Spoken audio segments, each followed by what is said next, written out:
So the sinks keep getting more and more rewarding because I found this outside. When I was at the park, it has some type of picture of like a peacock or something, or some kind of... I almost think it might be a phoenix, but there's a sun on the other side. There is... I think it could be a phoenix or some type of feathered serpent bird. Something like that, I don't know. It might be a... See the peacock kind of like, feathers. So it might be a feathered serpent or a peacock.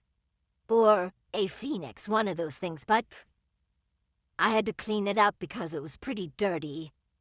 And I think it's real gold because I was scrubbing it pretty profusely to get the dirt and stuff off. As I found it at the park. Actually, my son found it. He was swinging. And, he kicked it up whenever he was swinging. So, yeah. This was the result of him kicking it up, and he saw, like, a shiny, reflection in the dirt. And then he gave it to me, and I was like, oh my god, wow, because I've been talking about fans a lot, and this is like the gold fan. This is, reminding me of the Lady Gaga post that I had made about her, having fan, because I had never seen her style herself with one of these Chinese fans before. So it was like right after I had gotten done talking about the wind tunnel situation with the alchemy and the hand fan and the arc that it makes like the half circle, right? So it's one half of the feminine masculine dynamic. And so I was just speaking about how all communication is seen as air, but air is crystallized from, or it's most effective or seen in this world. It's seen in this world whenever it mixes with the feminine principle, because the feminine principle crystallizes things. It makes things hard. It makes things gross, right? Gross matter. But the material itself is made from communication. So our whole world is made of word, right? It's made of, like, sound. It's made of crystallized sound. And so even though the bells, our chakras, are seen as something physical, they're still made of this imaginary material, or this material of conscious ideas or concepts that have become hard in form, or have become crystallized structure, okay? So the word is made flesh through the spirit of the feminine, or the feminine principles. And I just find it rather amazing that this is what I found, because we're coming up to August. I'm not saying anything is going to happen in August, but the symbolism around August is this idea of the gold gust, or the gold wind. The gold wind is the idea of, like, picking up and transporting the bells, or moving the bells, shaking the bells, adjusting them so that they are tuned to a different channel or frequency, or the ability that can actually take place or happen, because it's a possibility, right? What else do I have to say about this?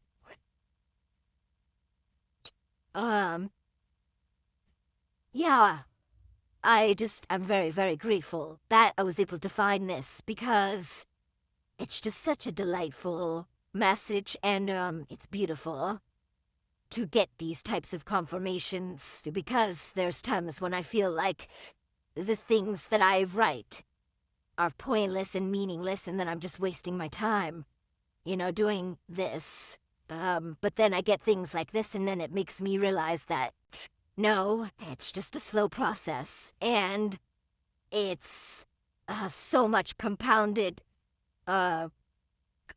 blocks on our memory and on our ability to see things clearly, that's not something that you can really speed up.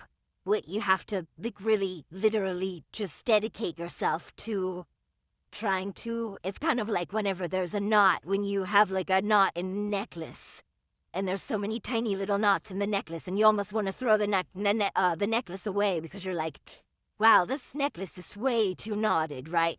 There's no way I'm going to get all these knots out of this damn necklace. So, why would I waste my time trying to, do this when I could just go get another necklace, right? But, when you're stubborn like me, you just keep going at it, and it's a knotted mess, but it's a puzzle. You also can see it as a puzzle at the same time, so it becomes less about trying to do things quickly and more about just staying dedicated to what you're doing. No matter how slow the progress is or the results are, or if you feel like you're just like on a treadmill and you're like going nowhere with it, every little bit helps. It may not be in my lifetime that I see it, but I think just doing this puts it out there, and it allows for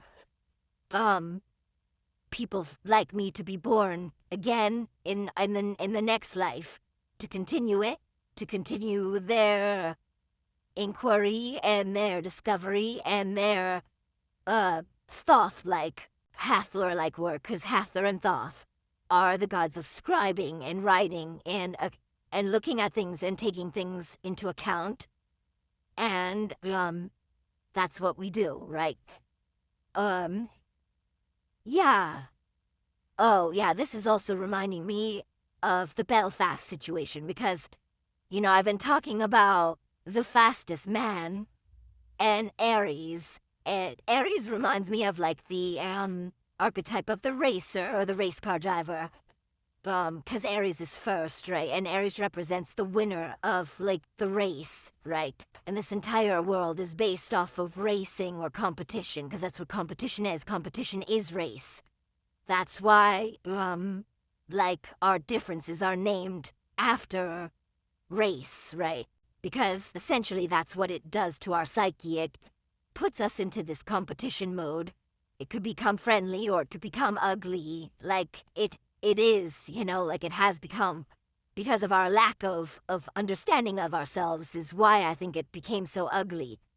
But, there's friendly competition, there's friendly games, and there's fun aspect of Leo. Leo's about, like, playing games and winning competitions and, like, challenges and stuff that were supposed to actually meant to be fun, but now are more serious, right?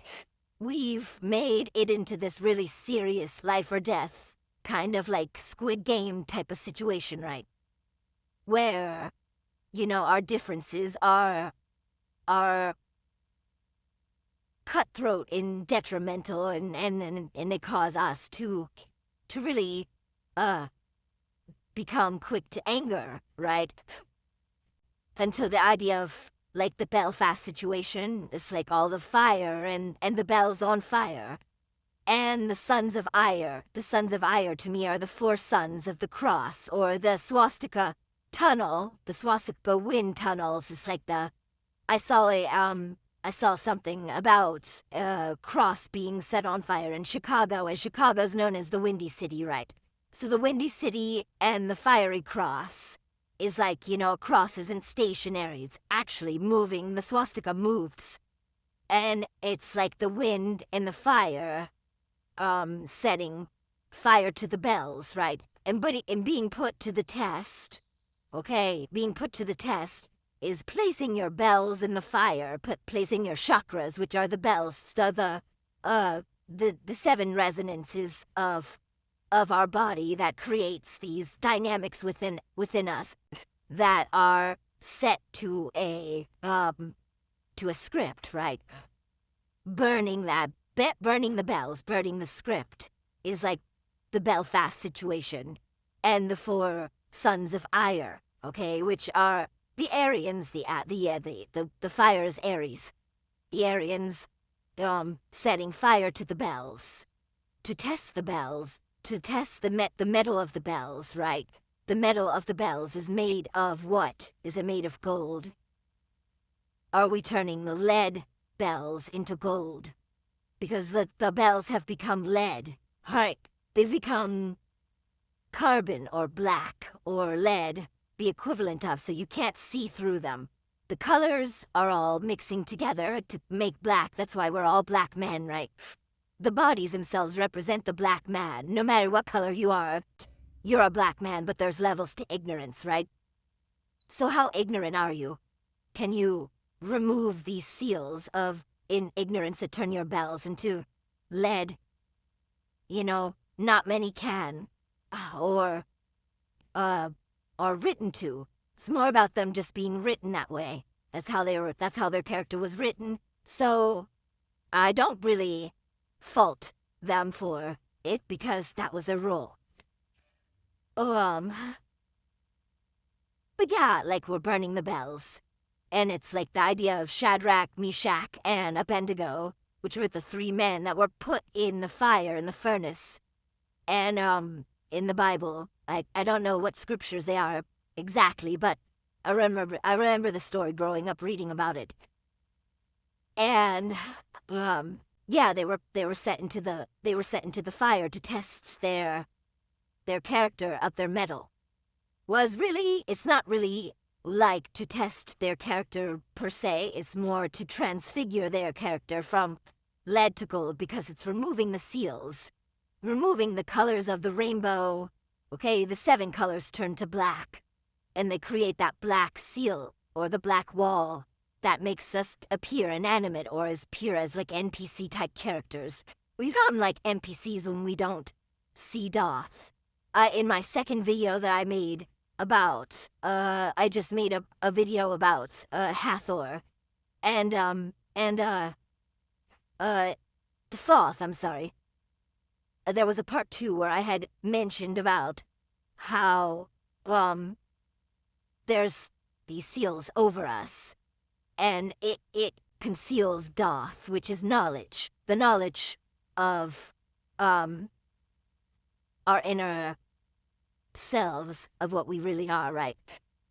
The seals keep us from seeing our like seeing this place for what it really is, essentially, is like there's not a really better way to say it, but yeah, the fan is what helps to move the situation along, to create the wind tunnel and to create the situation for the seals to burn away, because you want to remove the seals to reveal what the seals are concealing.